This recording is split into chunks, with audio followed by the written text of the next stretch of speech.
여러분, 코스피가 이틀 만에 20% 가까이 증발했습니다. 하루에만 377조 원이 사라지고 삼성전자가 20만 원 아래로 떨어지고 SK 하이닉스는 84만 원대까지 무너지고 서킷 브레이커까지 터졌습니다.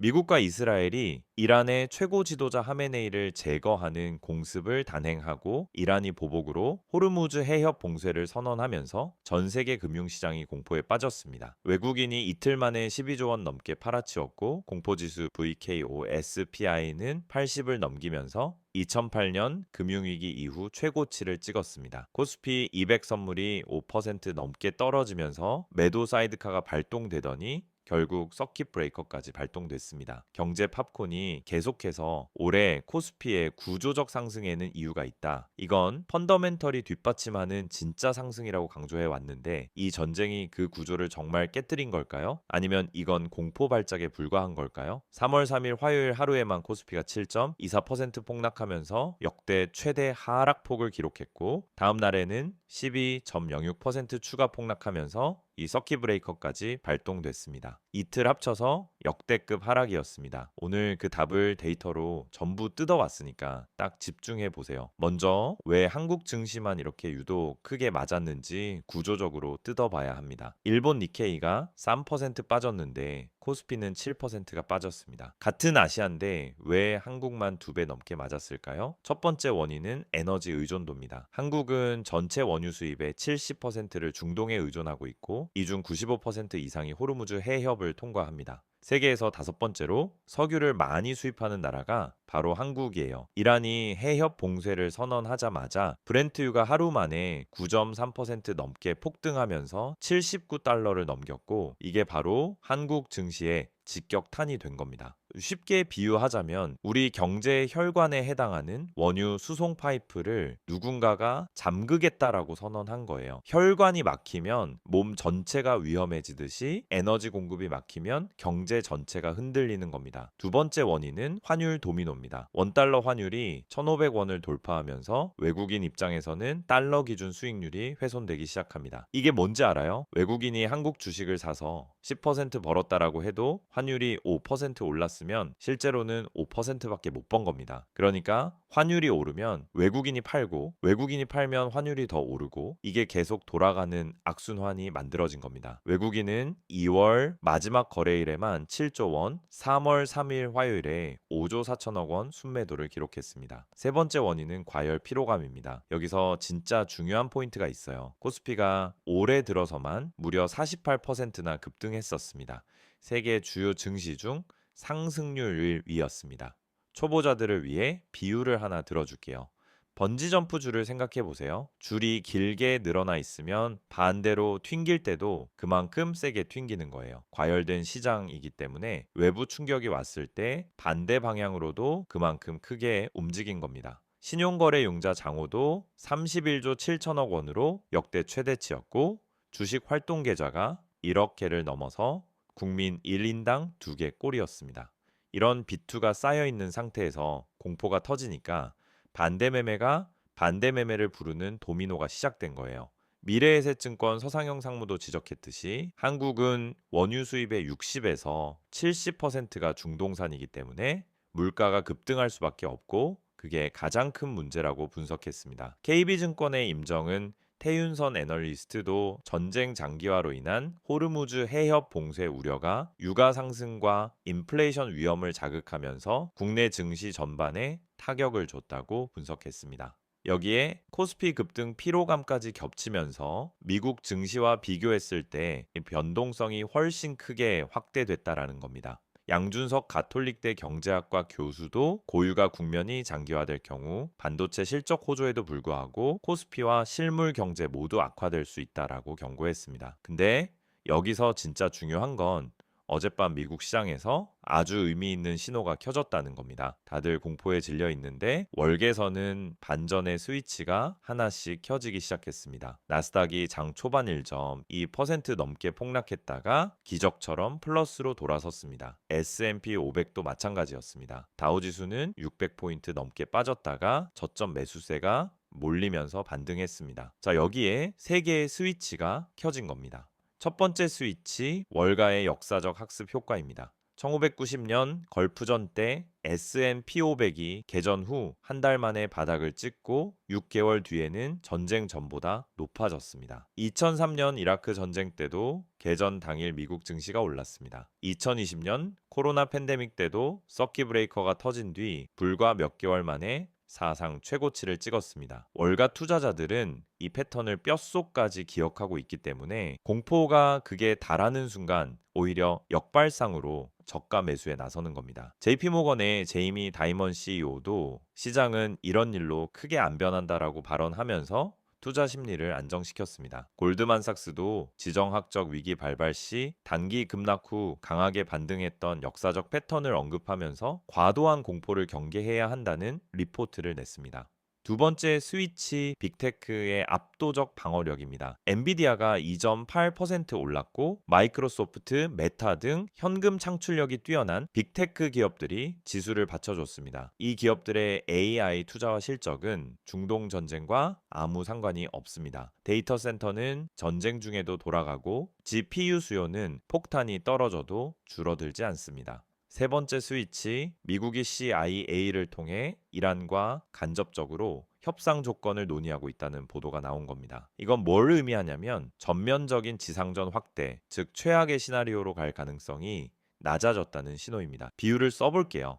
태풍이 몰려왔는데 기상청에서 내일 빠르게 빠져나갈 거라는 예보가 뜬 거예요. 태풍 자체는 무섭지만 끝이 보이기 시작하면 사람들은 이미 태풍이 지나간 뒤를 준비하기 시작합니다. 월가가 지금 딱 그 상태입니다. 자, 그렇다면 여기서 정말 중요한 질문을 해야 합니다. 한국 증시가 이 전쟁 충격을 딛고 반등할 수 있는 구조적 힘이 정말 있느냐? 저는 5가지 근거를 밤새 뜯어왔습니다. 첫 번째, 구조적 힘 반도체 실적이라는 철근 구조물입니다. 이게 진짜 핵심이에요. 삼성전자와 SK하이닉스가 이틀 만에 각각 20% 넘게 폭락했습니다. 삼성전자 시가총액에서만 139조 원이 증발했고 SK하이닉스에서 87조 원이 사라졌습니다. 외국인이 이 두 종목에서만 하루에 4조 2천억 원을 팔아치웠습니다. 근데 여기서 아주 중요한 포인트가 있어요. 이 두 회사의 실적 전망은 전혀 단일원도 바뀌지 않았습니다. 증권사 3곳 이상이 추정치를 내놓은 250이 개 상장사의 2026년 순이익 증가분 108조 5천억 원 중 70.8%를 삼성전자와 SK하이닉스가 차지할 전망입니다. AI 데이터 센터 수요는 전쟁과 상관없이 폭증하고 있고 HBM 고대 역폭 메모리 가격은 계속 오르고 있습니다. JP모건도 두 종목에 대해 여전히 긍정적 전망을 유지하면서 코스피 목표 지수 7,500을 제시했습니다. 초보자들이 이해하기 쉽게 비유하자면 잘 나가는 식당인데 옆 건물에 불이 난 거예요. 식당의 요리 실력은 그대로이고 재료도 그대로이고 손님 예약도 꽉 차 있는데 옆에서 나는 영희 때문에 지나가는 사람들이 잠깐 발길을 돌린 거예요. 연기가 거치면 손님은 다시 돌아옵니다. 두 번째 구조적 힘, 정부의 100조 원 안전망입니다. 이재명 대통령이 오늘 싱가포르, 필리핀 순방을 마치고 돌아와서 바로 임시국무회의를 소집했습니다. 그리고 100조 원 규모의 시장 안정 프로그램을 적절하고 신속하게 집행하라고 직접 지시했습니다. 이건 단순한 구두 약속이 아닙니다. 이미 만들어져 있는 시스템을 즉시 가동하라는 실전 명령이에요. 비유를 하나 들어줄게요. 댐의 물이 갑자기 넘칠 것 같을 때 비상수문을 여는 겁니다. 미리 열어서 범람을 막는 거예요. 여기에 150조 원 규모의 국민성장펀드도 이미 작년 12월에 출범해서 돌아가고 있습니다. AI 분야에 30조 원, 반도체에 21조 원이 배정되어 있어요. 이건 전쟁과 무관하게 이미 작동하는 구조적 엔진입니다. 이 대통령은 또 이렇게 말했습니다. 국가적 위기 상황을 이용해서 다른 사람들의 고통은 아랑곳하지 않고 이익을 취하려는 일들이 벌어지고 있다고요. 중동 수출 의존도가 높은 기업이나 해운 분야에 대한 신속한 정책금융 지원도 지시했고 중동 체류 국민들의 비상철수 대책을 2중 3중으로 준비하라고 했습니다. 군용기와 전세기, 육로 등 가능한 모든 수단을 총동원하라는 구체적인 지시까지 내렸어요. 이건 시장뿐만 아니라 실물 경제에 대한 방어선까지 치고 있다는 뜻입니다. 세 번째 구조적 힘, 상법 개정이라는 구조적 방패입니다. 이재명 정부가 추진한 세 차례의 상법 개정은 한국 증시의 체질을 바꾸는 근본적인 제도 변화입니다. 첫 번째 개정으로 이사의 충실 의무를 회사에서 주주까지 확대했고, 두 번째 개정으로 감사위원 선출 시 대주주 의결권을 3%로 제한했습니다. 지금은 세 번째 개정안인 자사주 소각 의무화를 추진 중이에요. 이게 왜 중요하냐면요. 전쟁이 끝나고 외국인 자금이 다시 아시아로 돌아올 때 어디로 먼저 가겠습니까? 제도가 투명하고 주주 보호가 확실하고 불공정 거래를 엄벌하는 시장으로 먼저 돌아오는 겁니다. 한겨레도 상법 개정으로 소액주주 권한을 강화하고 주가 조작을 엄중 처벌하는 방침이 코리아 디스카운트 해소의 핵심 동력이었다고 분석했고, 경향신문도 과거 정부와 달리 주식시장을 부동산의 대안으로 명확하게 제시하면서 일관된 정책을 펼친 게 시장 신뢰를 높였다라고 평가했습니다. 쉽게 비유하면 동네 마트가 백화점으로 리모델링하고 있는 중이에요. 잠깐 비가 와서 공사가 중단됐지만 비가 그치면 다시 공사가 재개되고 백화점은 반드시 완성됩니다. 네 번째, 구조적 힘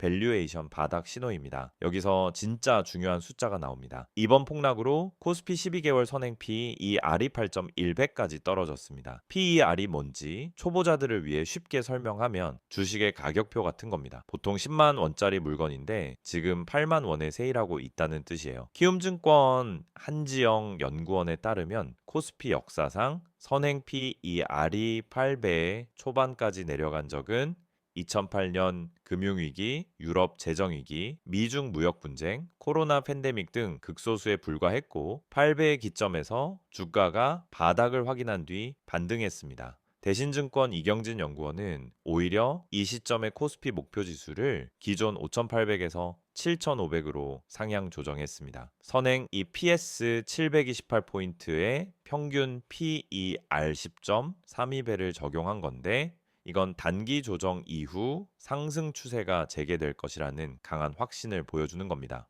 뉴스웨이 보도에 따르면 VKOSPI 공포지수가 40을 넘겼던 과거 사례에서도 금융위기를 제외하면 1에서 3개월 이내에 안정세를 찾으며 반등에 성공할 확률이 높았습니다. 다섯 번째, 구조적 힘 서킷 브레이커의 역설입니다. 서킷 브레이커가 터지면은 겁이 나는 게 당연합니다. 근데 역사적으로 이건 오히려 바닥 신호였습니다. 코스피 역사상 서킷 브레이커가 발동된 사례는 이번까지 총 8차례입니다. 키움증권 분석에 따르면 서킷 브레이커 발동 이후 5거래일 뒤 평균 수익률은 플러스 3.4%, 20거래일 뒤 수익률은 플러스 7.7%였습니다. 2000년 닷컴 버블과 2020년 코로나 초기를 제외하면은 서킷 브레이커 다음 날은 예외 없이 반등에 성공했고 통상 42거래일 전후로 낙폭을 모두 만회했습니다. 그리고 실제로 오늘 어떻게 됐나요? 코스피가 장중 10% 가까이 급반등하면서 역대 상승률 2위를 기록했습니다. 삼성전자가 11% 넘게 올랐고 SK 하이닉스도 11% 가까이 상승했습니다. 코스피 200 야간 선물이 상한가를 기록했다는 점을 감안하면은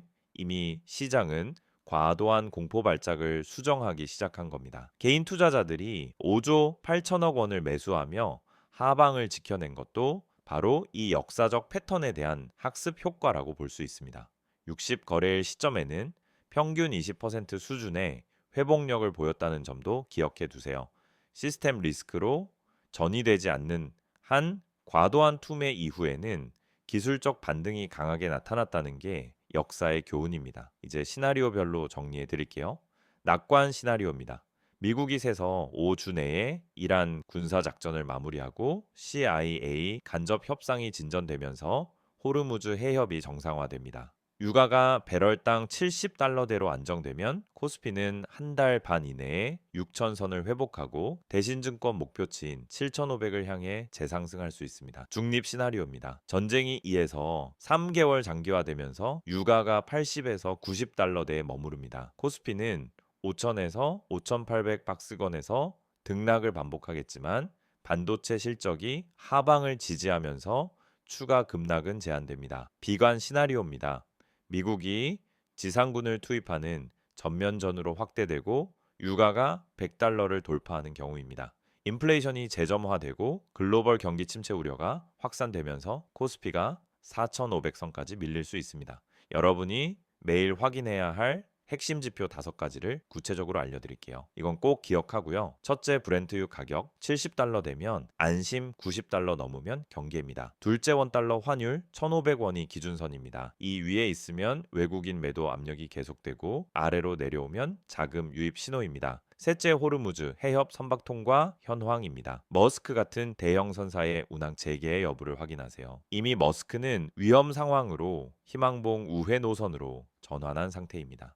다시 원래 항로로 돌아오면 그게 해협 정상화 신호입니다. 넷째, 미국과 이란 간 협상 진행 소식입니다. CIA 채널이든 카타르 중재든 대화가 시작되면은 시장은 반응합니다. 다섯째, 외국인 순매수 전환 시점입니다. 외국인이 파는 걸 멈추고 사기 시작하면은 그게 바닥 확인 신호입니다. 이 5가지를 눈 뜨자마자 가장 먼저 확인하세요. 근데 여기서 리스크도 균형 있게 짚어야 합니다. 상승 농어만 얘기하면 그건 무책임한 거예요. 첫째, 전쟁 장기화 리스크입니다. 트럼프 대통령이 세서 5주를 언급했지만 그보다 더 오래 지속할 수 있다고도 했고, 피트 헤그세스 국방장관은 특정 기간을 제시하지 않겠다고 했습니다. 이란이 본격적으로 반격에 나서면서 바레인, 쿠웨이트의 미군 기지와 이스라엘의 탄도미사일을 발사했고 미군 사망자도 발생했습니다. 둘째, 유가 인플레이션 리스크입니다. ISM 제조업 지수 내 가격 지수가 11.5포인트나 폭등한 70.5를 기록하면서 물가 불안이 이미 시작됐습니다. 유가가 오르면 기업 원가가 올라가고 물가가 올라가고 소비가 줄어드는 연쇄 반응이 시작됩니다.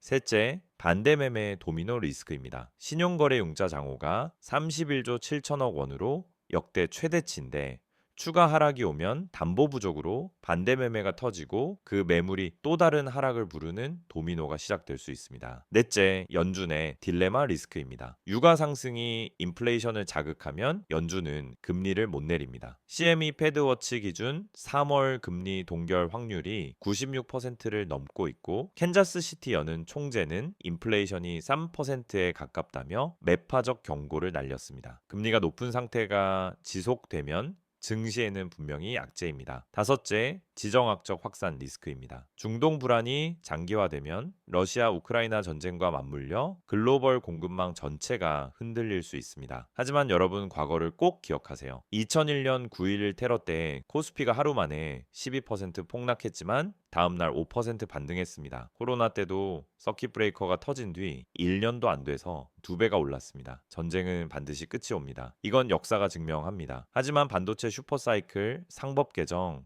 코리아 디스카운트 해소라는 이 구조적 변화들은 절대 끝나지 않습니다. 전쟁은 끝나요. 하지만 삼성전자의 HBM 기술력은 사라지지 않고 소액주주 보호 제도는 후퇴하지 않고 AI 데이터 센터 투자는 멈추지 않습니다. 전쟁은 반드시 끝나지만 이 구조적 변화들은 절대 끝나지 않아요. 정리할게요. 공포가 극에 달할 때가 바로 기회의 문이 열리는 순간이라는 거 꼭 기억하세요. PER 8배는 역사적 바닥이고 서킷 브레이커 이후에는 거의 예외 없이 반등이 왔고 정부는 100조 원의 안전망을 이미 가동시켰습니다. 코스피가 올해 초부터 48% 올랐던 그 구조적 이유, 반도체 슈퍼사이클과 상법 개정과 코리아 디스카운트 해소, 이건 전쟁 때문에 사라지는 게 아닙니다. 대신증권은 오히려 이 시점에 목표 지수를 7,500으로 올렸고 JP모건도 삼성전자와 하이닉스에 대한 긍정적 전망을 유지하고 있습니다. 단 유가와 환율